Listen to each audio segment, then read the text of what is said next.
4 months ahead of the election, US President Joe Biden and Republican rival Donald Trump faced off in the first presidential debate of this year. They debated economic issues, foreign policy, immigration, and American democracy. The debate was hosted by CNN and broadcasted across all networks in the US. There was no live audience for the 90-minute event.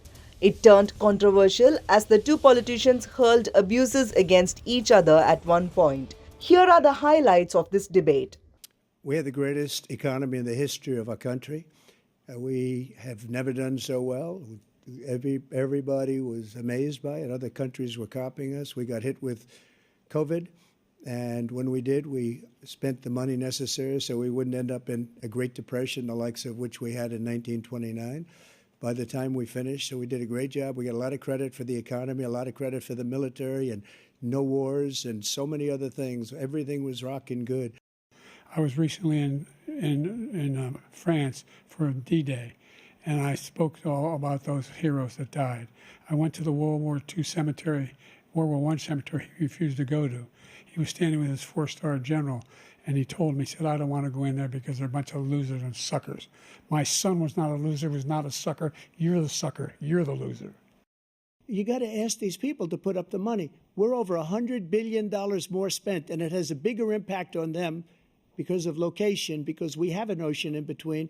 You got to ask them. As far as Israel and Hamas, Israel's the one that wants to go. He said the only one that wants to keep going is Hamas. Actually, Israel is the one, and you should let him go and let him finish the job. He doesn't want to do it. He's become like a Palestinian, but they don't like him because he's a very bad Palestinian. He's a weak one.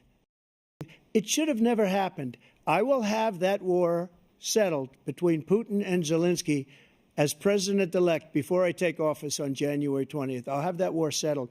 People being killed so needlessly, so stupidly, and I will get it settled, and I'll get it settled fast before I take office. The only person on this stage is a convicted felon is the man I'm looking at right now. And the fact of the matter is, what he's telling you is simply not true. The fact is that there was no effort on his part to stop what was going on up in Capitol Hill. And all those people, every one of those who were convicted, deserves to be convicted. The crimes that you are still charged with, and think of all the civil penalties you have. How many billions of dollars do you owe in civil penalties for molesting a woman in public, for doing a whole range of things, of having sex with a porn star on the night while your wife was pregnant? I mean, what are you talking about?